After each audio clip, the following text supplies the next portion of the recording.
नायं लोकोऽस्य यज्ञस्य कुतोऽन्यं कुरु सत्तम. हे कुरुश्रेष्ठा, यज्ञ केल्याविना मनुष्य या लोकामध्ये किंवा या जीवनामध्ये कधीच सुखप्राप्ती करू शकत नाही. तर पुढील जीवनाबद्दल काय सांगावे?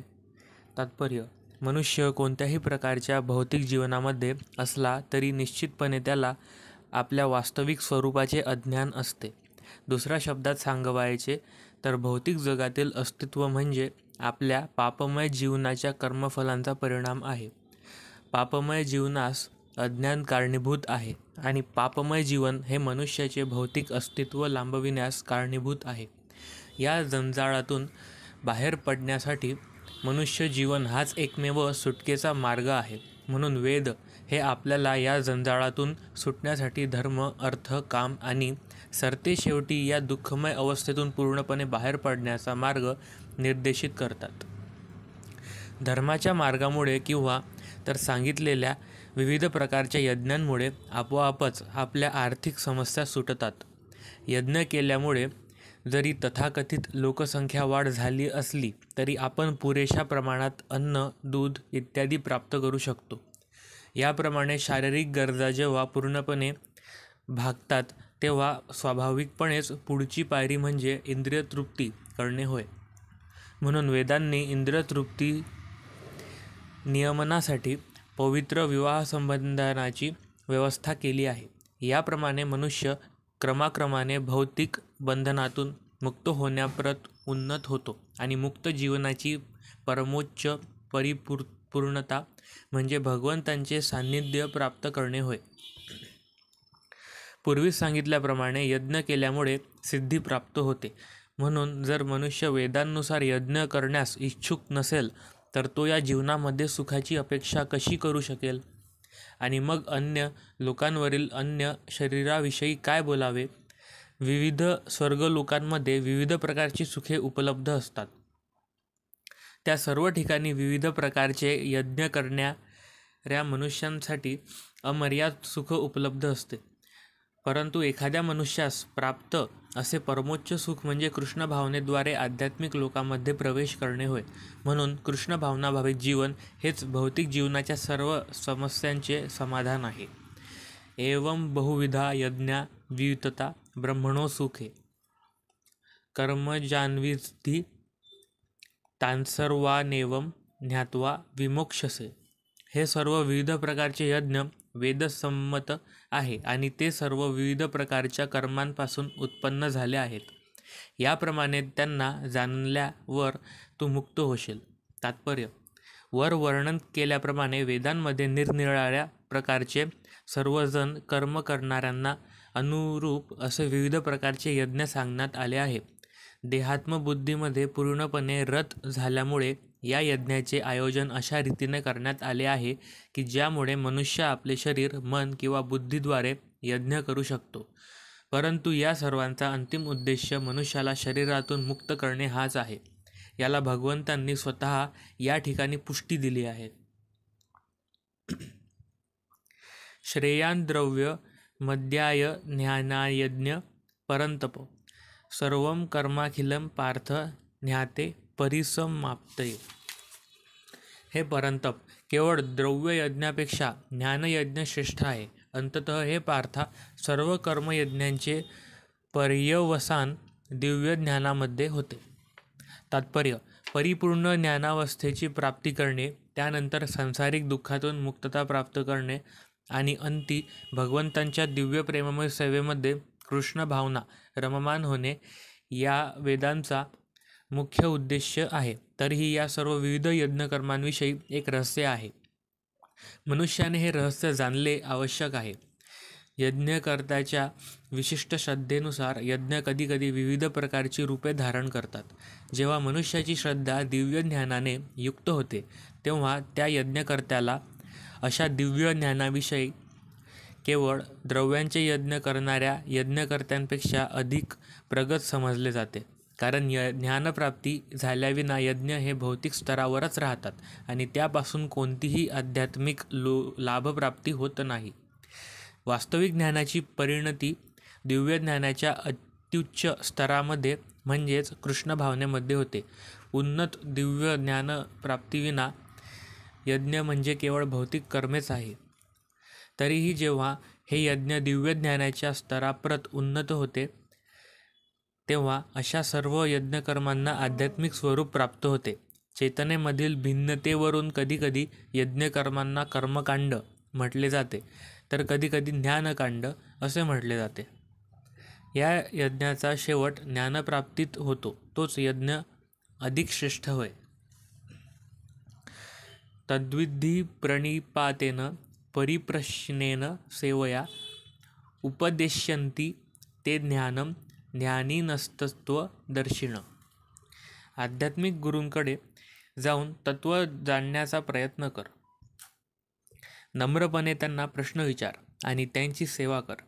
आत्मसाक्षात्कारी व्यक्ती तुला ज्ञान प्रदान करू शकतो, कारण त्यांनी तत्व जाणलेले असते. तात्पर्य: आत्मसाक्षात्काराचा मार्ग निसंशय कठीण आहे.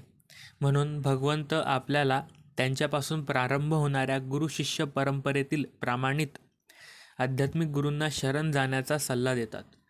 गुरु-शिष्य परंपरेच्या या तत्वाचे पालन केल्याशिवाय कोणीही प्रामाणिक आध्यात्मिक गुरु बनू शकत नाही.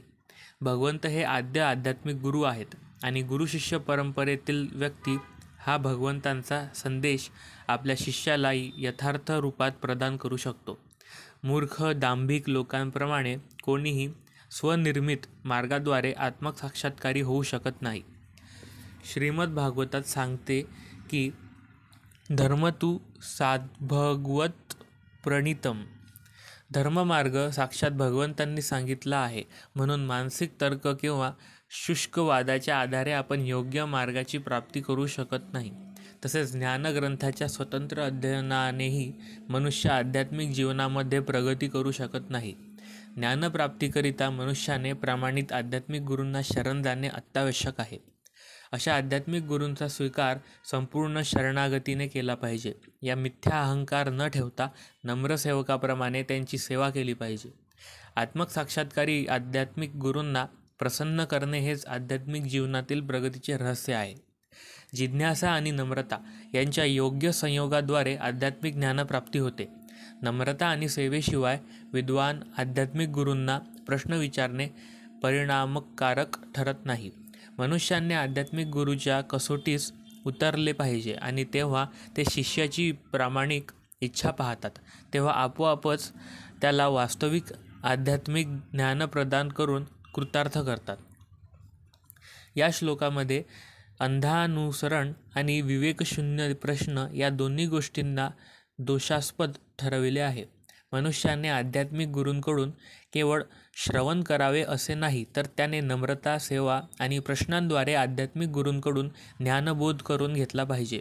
प्रामाणिक आध्यात्मिक गुरू स्वभावतः शिष्याबद्दल अत्यंत दयाळू असतात. म्हणून शिष्य जेव्हा नम्र आणि सेवा करण्यास सदैव तत्पर असतो, तेव्हा ज्ञान आणि प्रश्नांचे आदानप्रदान यांचा पूर्ण मेळ जमतो. यज्ञात्वा न पुनर्मोहमेवं यास्यसि पांडव येन भूतान्यशेषाणि द्रक्ष्यस्वात्मज्ञथो मयी.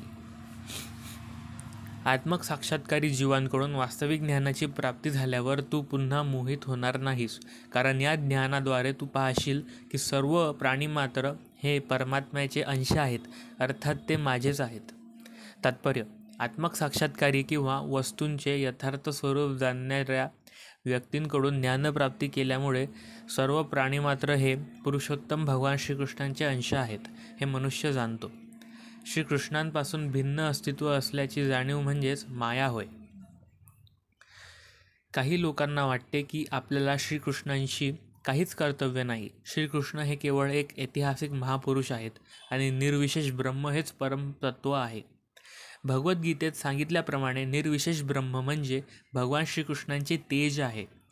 श्रीकृष्ण हे भगवान या नात्याने सर्व गोष्टींचे मूळ कारण आहेत. ब्रह्मसंहितेत स्पष्टपणे सांगण्यात आले आहे की पुरुषोत्तम भगवान श्रीकृष्ण हे सर्व कारणांचे कारण आहेत. लक्षावधी अवतार म्हणजे त्यांची विविध केवळ विस्तारित रूपेच आहेत. त्याचप्रमाणे जीवही त्यांचे अंश आहेत. मायावादी तत्त्वज्ञानांना चुकीने वाटते की भगवान श्रीकृष्णांच्या अनेक विस्तारित रूपांमध्ये ते आपले स्वतंत्र अस्तित्वही गमावतात. या विचाराचे स्वरूप भौतिक आहेत. भौतिक जगतात आपल्याला अनुभव आहे की जेव्हा एखाद्या गोष्टीचे तुकड्यामध्ये विभाजन केले जाते तेव्हा त्या गोष्टीचे मूळ स्वरूप नष्ट होते. परंतु मायावादी लोक जाणत नाहीत की परमतत्व म्हणजे एक अधिक एक बरोबर एकच होय आणि एक उणे एक म्हणजेच एकच होय. परमधामामधील प्रत्येक गोष्टीचे स्वरूप हेच आहे. आपल्याला ब्रह्मविद्येचे पुरेसे ज्ञान नसल्यामुळे आपण आता मायेने आच्छादित झालो आहोत आणि म्हणून आपल्याला वाटते की आपण श्रीकृष्णांपासून भिन्न आहोत. जरी आपण श्रीकृष्णांचे भिन्न अंश असलो तरी त्यांच्यापासून सर्वथा कधीच भिन्न असू शकत नाही. जीवामध्ये असणारा शारीरिक भेद म्हणजे माया किंवा अवास्तविकता आहे, कारण सर्वजण श्रीकृष्णांच्या संतुष्टीसाठी आहोत. केवळ मायेमुळेच अर्जुनाला वाटते की आपल्या नातलगांशी असणारे आपले अनित्य शारीरिक संबंध हे भगवान श्रीकृष्णांशी असणाऱ्या शाश्वत आध्यात्मिक संबंधापेक्षा महत्त्वपूर्ण आहेत. संपूर्ण गीतेची शिकवण हीच आहे की जीव हा श्रीकृष्णांचा नित्यसेवक असल्यामुळे त्याला श्रीकृष्णांपासून वेगळे करता येत नाही आणि श्रीकृष्णांपासून आपण भिन्न आहोत या जीवाच्या भावनेलाच माया म्हटले आहे. जीव हे भगवंतांचे अंश असल्यामुळे त्यांना विशिष्ट प्रयोजनाची पूर्ती करावयाची असते. अनादी कालांपासून त्यांना या प्रयोजनाने विस्मरण झाल्यामुळे ते मनुष्य, पशु, देवता इत्यादी विविध प्रकारच्या शरीरांमध्ये बद्ध झाले आहेत. अशी शारीरिक भिन्नता ही भगवंतांच्या दिव्य सेवेच्या विस्मरणामुळे होते.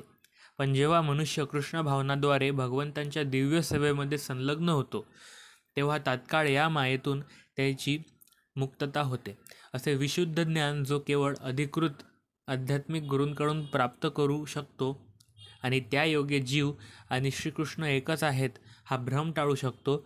परिपूर्ण ज्ञान म्हणजे हे जाणणे होय की परमात्मा श्रीकृष्ण हेच सर्व जीवांचे परम आश्रयदाय आहे आणि त्यांच्या आश्रयाचा त्याग केल्याने जीव हे भौतिक शक्तीद्वारे मोहित होतात, कारण त्यांना वाटते की आपण स्वतंत्र आहोत. याप्रमाणे निरनिराळ्या प्रकारच्या भौतिक गोष्टींशी तादात्म्य केल्याने जीवांना श्रीकृष्णांचे विस्मरण होते. तरीही जेव्हा असे मोहित जीव कृष्ण भावनेमध्ये स्थित होतात तेव्हा जाणले पाहिजे की ते मुक्त पथावर आहेत. याला श्रीमद भागवतात पुष्टी देण्यात आली आहे. मुक्तिर्हित्वान्यथा रूपम स्वरूपेण व्यवस्थिती. मुक्ती म्हणजे भगवान श्रीकृष्णांचा नित्यदास म्हणून आपल्या मूळ स्वरूपामध्ये कृष्ण भावनेमध्ये स्थित होणे होय. अपि चेदसि पापेभ्य सर्वेभ्य पापकृत्तम सर्वज्ञानप्लवनेव वृजिनं संतरिष्यसि.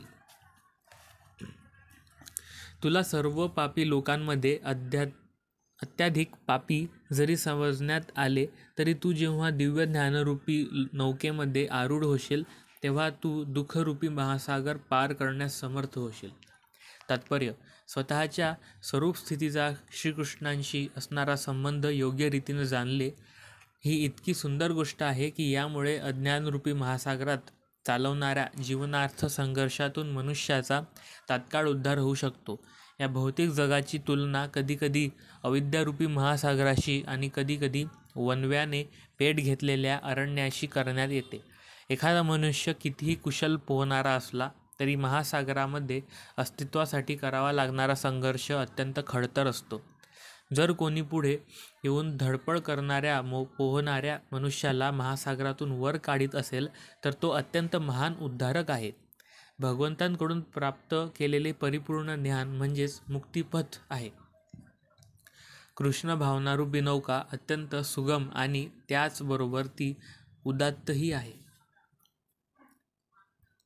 यतैधांसी समिद्धोऽग्नी भस्मसात् कुरुते अर्जुन ज्ञानाग्नी सर्वकर्माणि भस्मसात् कुरुते तथा. ज्याप्रमाणे प्रज्वलित अग्नी सर्पण भस्मसात करून टाकतो त्याचप्रमाणे हे अर्जुन ज्ञानरूपी अग्नी सर्व प्राकृत कर्मबंधने भस्मसात करून टाकतो. तात्पर्य: आत्मा आणि परमात्मा तसेच त्यांच्यातील संबंधांच्या परिपूर्ण ज्ञानाची तुलना या ठिकाणी अग्नीशी करण्यात आली आहे. हा अग्नी केवळ पापकर्मांची फळेच भस्मसात करतो असे नाही, तर तो पुण्यकर्माची फळे देखील भस्मसात करतो. कर्मबंधनाच्या अनेक अवस्था आहेत. कर्म करताना होणारे बंधन, वर्तमान स्थितीत फलप्राप्ती ज्यांची होते ते बंधन, पूर्वीच फलप्राप्ती झालेले बंधन आणि यामुळे फल देणारे बंधन. परंतु जीवाला स्वरूपवस्थेचे ज्ञान झाले म्हणजे हे ज्ञान सर्व बंधनात भस्मसात करते. जेव्हा मनुष्य पूर्ण ज्ञानी होतो तेव्हा त्याच्या संचित व क्रियमान कर्माची सर्व बंधने भस्मसात होतात. वेदांमध्ये म्हटले आहे की उभे अहवैष्येत तरंत्य मृत साध्व साधुनी. मनुष्य पाप पुण्य आणि दोन्ही प्रकारच्या कर्मबंधनातून मुक्त होतो. न हि ज्ञानेन संडशम पवित्रमिहि विद्यते तत्सव्यम योगसंधिस्थी कालेनात्मनि वदंती. या जगात दिव्य ज्ञानाप्रमाणे विशुद्ध आणि उदात्त असे इतर काहीही नाही. असे ज्ञान म्हणजे सर्व सिद्धींचे परिपक्व फळ आहे.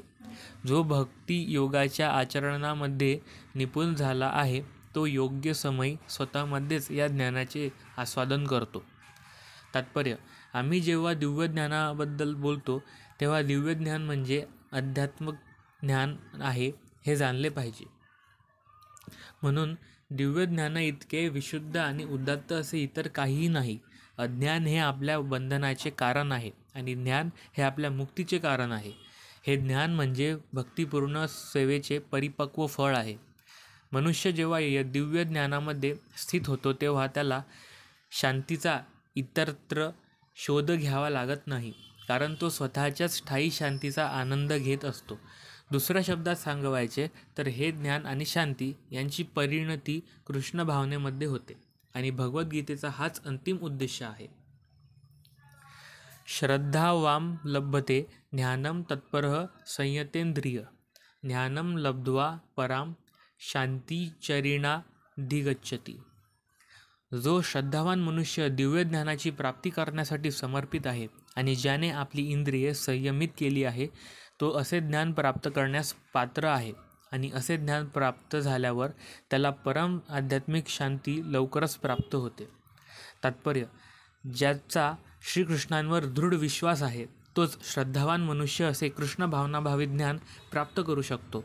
ज्याला वाटते की केवळ कृष्ण भावनेमध्ये कर्म केल्याने आपण सर्वोच्च परिपूर्ण स्तराची प्राप्ती करू शकतो त्याला श्रद्धावान मनुष्य म्हटले जाते. अशी दृढ श्रद्धा भक्तिपूर्ण सेवा केल्याने आणि हरे कृष्ण कृष्ण कृष्ण हरे हरे हरे राम राम राम हरे हरे या हृदयातील भौतिक मळ स्वच्छ करणाऱ्या महामंत्राचे कीर्तन केल्याने प्राप्त होते. या व्यतिरिक्त मनुष्याने आपली इंद्रिये नियमित करणे आवश्यक आहे. ज्या मनुष्याची भगवान श्रीकृष्णांवर दृढ श्रद्धा आहे आणि ज्याने इंद्रिय निग्रह केला आहे त्याला विनाविलंब कृष्ण भावनेच्या ज्ञानांची पूर्णता प्राप्त करता येते. अज्ञच्या श्रद्धाधानं च संशयात्मा विनश्यति नायं लोकोऽस्ति न परो न सुखम संशयात्मनः. परंतु प्रमाणित शास्त्रांबद्दल संशयी असणाऱ्या अज्ञानी आणि श्रद्धाहीन मनुष्यांना भगवत भावनेची प्राप्ती होत नाही, तर त्यांचे पतन होते. संशयी आत्म्याला या लोकामध्ये किंवा परलोकातही सुखाची प्राप्ती होऊ शकत नाही. तात्पर्य: अनेक प्रामाणित आणि आदर्श शास्त्रांपैकी भगवद्गीता ही सर्वोत्तम आहे. पशुवत मनुष्यांना प्रामाणित शास्त्रांवर विश्वासही नसतो आणि त्यांचे ज्ञानही नसते आणि त्याच्यापैकी काही लोकांना जरी शास्त्रांचे ज्ञान असले तरी शास्त्रांमधील संदर्भ देता येत असले तरी त्यांची वास्तविकपणे शास्त्रांवर श्रद्धाच नसते.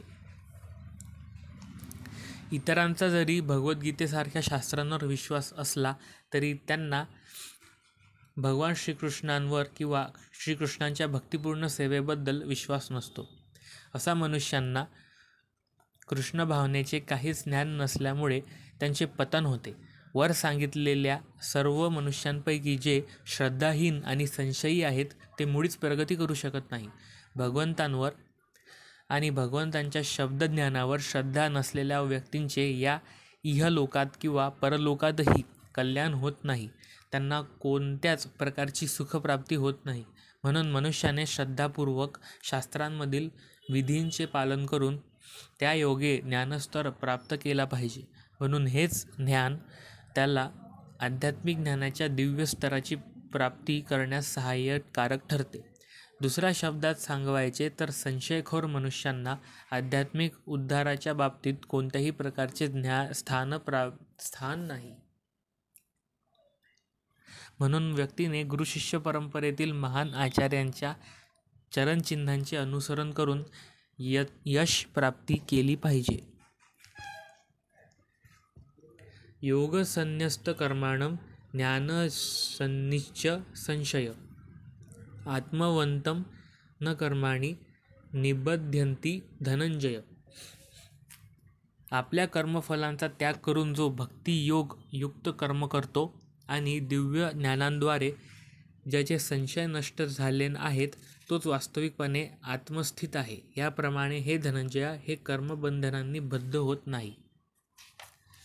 तात्पर्य: साक्षात भगवंतांनी जशी आहे तशी प्रदान केलेल्या भगवद्गीतेतील उपदेशांचे जो पालन करतो तो दिव्य ज्ञानाच्या कृपेमुळे सर्व प्रकारच्या संशयातून मुक्त होतो. कृष्ण भावनाभावित असल्यामुळे भगवंतांचा अंश या नात्याने तो पूर्वीच आत्मज्ञानामध्ये स्थित झालेला असतो. म्हणून तो निःसंदेह कर्मबंधनातून सर्वथा मुक्त असतो. तस्माद् ज्ञानसंभूतं हृदयस्थ ज्ञानसिद्धात्मन चित्त्वेन संशय योगमातिष्ठोत्तिष्ठ भारत. म्हणून अज्ञानामुळे तुझ्या हृदयात जे संशय उत्पन्न झाले आहेत ते ज्ञानरूपी शस्त्राने छाटून टाकले पाहिजेत. हे भारता, योगयुक्त होऊन उठ आणि युद्ध कर. तात्पर्य: या अध्यायात सांगण्यात आलेल्या योग पद्धतीला सनातन योग किंवा जीवाने केलेल्या शाश्वत क्रिया असे म्हटले जाते. या योगामध्ये यज्ञकर्मांचे 2 विभाग आहेत. एकाला द्रव्ययज्ञ आणि दुसऱ्याला आत्मयज्ञ, आत्मज्ञान किंवा ज्ञानयज्ञ म्हटले जाते. ध्यानयज्ञ म्हणजे विशुद्ध आध्यात्मिक कर्म होय. जर द्रव्ययज्ञ आध्यात्मिक साक्षात्कार प्राप्तीसाठी केला नाही तर असा यज्ञ भौतिकच राहतो. परंतु जो मनुष्य असा यज्ञ आध्यात्मिक उद्दिष्ट प्राप्त करण्यासाठी करतो किंवा भक्तिपूर्ण सेवेमध्ये करतो तो वास्तविक परिपूर्ण यज्ञ करीत आहे. जेव्हा आध्यात्मिक क्रियांबद्दल विचार करतो तेव्हा अशा आध्यात्मिक क्रियांचेही 2 विभाग होतात. प्रथम म्हणजे स्वतःच्या आत्म्याबद्दल जाणणे किंवा स्वतःची वैधानिक स्थिती जाणणे आणि दुसरा म्हणजे पुरुषोत्तम श्री भगवान यांच्याबद्दलचे तथ्य. जो मनुष्य भगवद्गीतेच्या यथार्थ मार्गाचे अनुसरण करतो तो सहजपणे आध्यात्मिक ज्ञानाच्या या 2 महत्त्वपूर्ण विभागांचे ज्ञान प्राप्त करू शकतो. आत्मा हा भगवंतांचा अंश आहे हे परिपूर्ण ज्ञान तो विनाप्रयास प्राप्त करू शकतो आणि असे ज्ञान लाभदायकच आहे, कारण असा मनुष्य सहजपणे भगवंताचे दिव्य कर्म जाणू शकतो. या अध्यायाच्या प्रारंभी स्वतः भगवंतांनीच आपल्या दिव्य कर्माचे वर्णन केले आहे. तो गीतेचा उपदेश जाणू शकत नाही, तो श्रद्धाहीन आहे आणि तो भगवंतांनी दिलेल्या आंशिक स्वातंत्र्याचा दुरुपयोग करीत आहे हे आपण जाणले पाहिजे. असा उपदेश उपलब्ध असतानाही जो भगवंतांचे सर्वज्ञ सच्चिदानंद रूप जाणीत नाही तो निश्चितच महामूर्ख आहे. भगवंतांची तत्त्वे क्रमशः स्वीकारल्याने अज्ञान नष्ट होऊ शकते. देवदेवतांप्रित्यर्थ केलेल्या विविध प्रकारच्या अज्ञानी ब्रह्मयज्ञ, ब्रह्मचर्य यज्ञ, गृहस्थ जीवनातील यज्ञ, इंद्रिय संयमाचा यज्ञ, योगयज्ञ, तपोयज्ञ, स्वाध्याययज्ञ, वेदाध्ययन यज्ञ, वर्णाश्रम यज्ञ इत्यादी प्रकारचे यज्ञ केल्याने कृष्ण भावना जागृत होऊ शकते. या सर्वांना यज्ञ म्हटले जाते आणि हे सर्व यज्ञ नियमित कर्मांवर आधारित आहेत. पण या सर्व क्रियांमध्ये आत्मक साक्षात्कार ही महत्त्वाची बाब आहे. जो या उद्दिष्टाची प्राप्ती करण्याचा प्रयत्न करीत आहे तोच भगवद्गीतेचा खरा शिष्य आहे.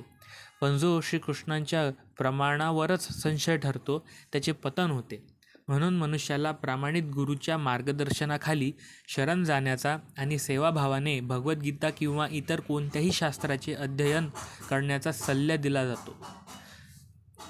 प्रमाणित आध्यात्मिक गुरु शाश्वत कालापासून चालत येणाऱ्या गुरुशिष्य परंपरेतील असतो आणि भगवंतांनी लाखो वर्षांपूर्वी जे ज्ञान सूर्यदेवाला प्रदान केले त्या ज्ञानमार्गापासून आध्यात्मिक गुरु मुळीच भ्रष्ट होत नाही. याच सूर्यदेवापासून पृथ्वीतलावर भगवंतांचा उपदेश आला. म्हणून मनुष्याने भगवद्गीतेचे अनुसरण स्वतः गीतेमध्ये सांगितल्याप्रमाणेच केले पाहिजे आणि स्वतःची प्रतिष्ठा वाढविण्याच्या मागे लागलेल्या स्वार्थपरायण लोकांपासून सावध राहिले पाहिजे, कारण असे लोक इतरांना वास्तविक मार्गापासून भ्रष्ट करतात. श्री भगवान हे निश्चितच परमपुरुष आहेत आणि त्यांचे कर्म दिव्य आहे. ज्याला हे ज्ञान झाले आहे तो भगवद्गीतेच्या अध्ययनाच्या आरंभापासूनच मुक्त पुरुष आहे. या प्रकारे भगवद्गीतेच्या ज्ञानकर्म संन्यास योग या 4थ्या अध्यायावरील भक्तिवेदांत भाष्य संपन्न.